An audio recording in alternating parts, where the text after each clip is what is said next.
Greetings and welcome to another episode of Shop Talk here at Page 3's Game Zone. I'm Nathan Varney. And I'm Patrick Tackett. And today we're going to be taking a look at Civil War number 1, the Secret Wars Civil War number 1. This actually went on sale on Wednesday, July the 8th. We're a little bit behind in getting this, so had just a crazy week last week down here at the shop, so I'm trying to get caught up on a few of these, but this definitely was one last week I wanted to take a look at, so we're a little bit late, but still, I think a good review in store for you here. The primary art writing here, Charles Soule, and pencils, Lionel Francis Yu. This book opens 6 years in the past. Yeah. Just at least I am assuming that battle world wise, the Civil War had just started, or was basically at its peak, but the events didn't quite unfold as they did originally on Earth 616. Like the New Warriors fighting the other guys, explosion. Yes, that still happened, but Captain America was never assassinated. Right.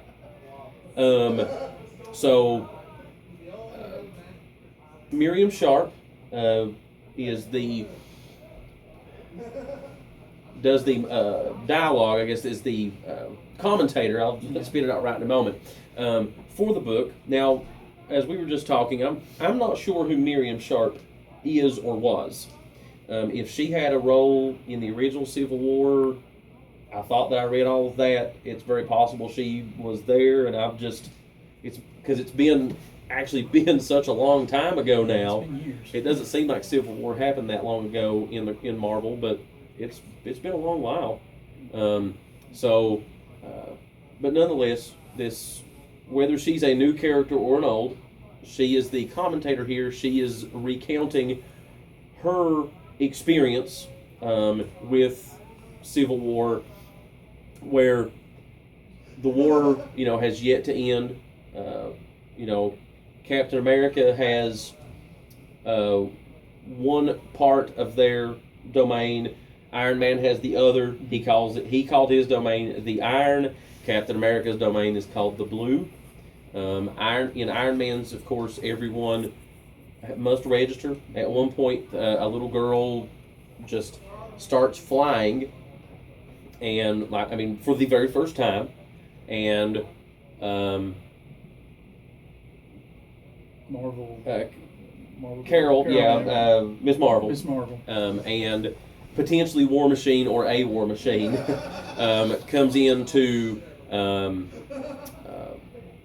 intercept her. Yes. And as it turns out, she was about to fly into the path of a plane above her, but they tell her, hey, if you're going to fly, that's great, but we've got to enroll you in this school and get you trained, so of course everyone is registered in the Iron. Yeah.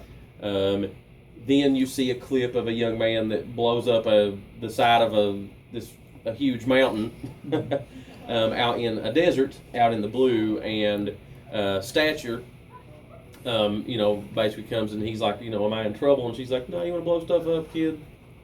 That's on you. So then she goes to say there's 2 rules in the Blue. 1 is don't hurt anybody, and 2, help when you can. Yeah.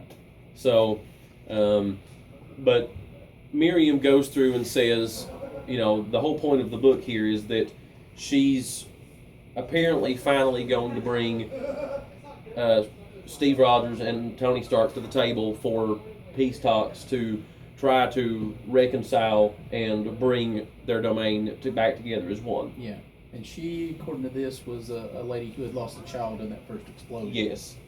But despite that, she and some other people have taken up residence on this bridge that literally is crosses a physical canyon. Yeah. That separates the 2 regions of this domain. So, and it was built out of, as they put it, remains of St. Louis. Yeah. There was a nasty accident there. Yeah. So they bring the two. She gets the two of them to the table. One, as Cap's coming, he has Peter Parker with him, and no costume, just strolling. He's got what appears to be falcon wings on him, Sam Wilson's tech. But so he's Cap's right hand, and Jennifer Walters, well, I guess Jennifer Walters, She-Hulk, is then shown as Tony Stark's right hand. They appear to be an atom, if you will, here. So, not sure there. Peter appears to have a bigger beef with Tony Stark than Steve does, though. Yeah, something had happened. Stark had done something to him, apparently. Yeah, so he leaves, or as when they first come, Tony is saying, well, here's proof of how genuine I am about this, and he has brought Mary Jane and Maybelle. Maybelle, yeah. With him, and of course, so I guess it'd been 6 years since Peter had seen them, so, of course he's like, well, you're going to arrest me if I go and talk to her, and he's like, no, just go, I'm here honestly and genially, so. That's the weird part to me, is like, why didn't she move over to the blue? So there's something going on there that they're not talking about. So there's a lot of underlying here that is questions that's, I'm just go ahead and jump to this part. I'm just dying to have answers for it. Yeah. So a lot of really neat stuff here. So anyway, they sit down at the table, and of course they're at each other's throats right away. Yeah. Tony and Steve are, and Miriam stands up to try to get things reined back in before they both storm out, and she gets shot. Yeah. Cap has Peter go out on some reconnaissance. He finds a sniper rifle. I think they said that it was over 2 miles away. Yeah, it was 2.5 miles away, and that the rifle appeared to be tech from another domain. Yeah. So, and it was on the blue side that the shot was fired. It came from the west. It came from the blue side. So Cap thinks that it's one of theirs, one of their people. He also insinuates, though, to Tony that maybe, as far as the shot goes, because of the distance, said that it should have taken 6 or 7 seconds to travel to its target, and that so that Miriam would not have been standing when the shot was fired. That the shot was aimed at him, was aimed at Captain America. So he insinuated to Tony that the shot was taken by Bullseye, or one of the Bullseye boys, because apparently this is a group of, like a gang that's in the Iron. Yeah, they act like it's like a terrorist group that's in the Iron. So, of course, Iron Man, Tony dismisses that notion. Cap leaves. I mean, he's he's just ready to go and eat a hammer and crap nails. He's so mad, So, the book ends with him, with he and Peter, gearing up to go and take out Tony Stark. Yeah.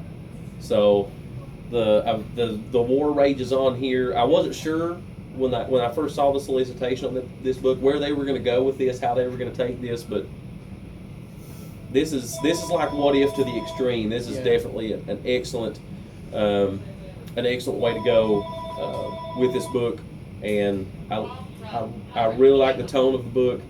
The art is absolutely gorgeous for it, and there's just so much like potential backstabbing and plans within plans that are laid here by both Steve Rogers and Tony Stark. So who knows where they're going to go with this. I'm really interested to know more about both sides as well, because to my knowledge, this is the first time they've talked about the blue or the iron really and showed anything about them, and you really don't learn anything in this yet. No. So it is this this is like the perfect combination for me. This is the perfect combination of setup and action, because they're establishing what has happened, where brings you up to speed, so to speak, with Civil War, and this domain. It gives it there's some action in the book. There's some heated conflict getting started up, and lots of questions get raised to make you want to come back and read issue 2.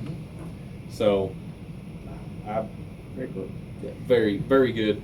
The cover, as you pointed out at the beginning, the cover has Steve just annihilating Iron Man's helmet and face mask, and Iron Man's like, oh no, he's got this look on his face, like his eyes are bugging, So it's really cool. The first or second page of story has got the 6 years ago. There's a little Easter egg where you've got a little pinky nail size snippet of Howard the Duck. Down in the bottom. Did not even notice. A couple of neat Easter eggs in there, like that, or at least one neat Easter egg in the book.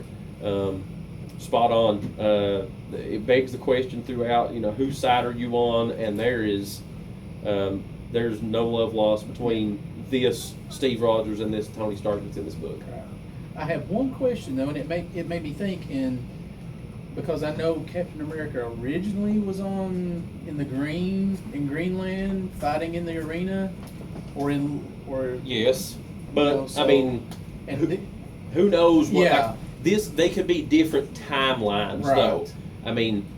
The Steve and the Tony here could be the same as Steve Rogers. Mm-hmm. Just one is from a different, one could have been from a different point in time in the life of that particular Steve Rogers. Yeah, that's very interesting. They're doing it that way too. So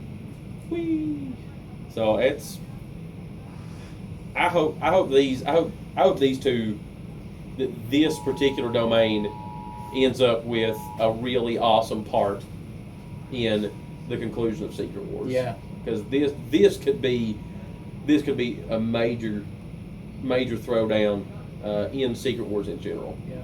So it's interesting to figure out which one survives which cap, because the previews there's an older Captain America that's I don't know. in the new Marvel world. So yeah. All right.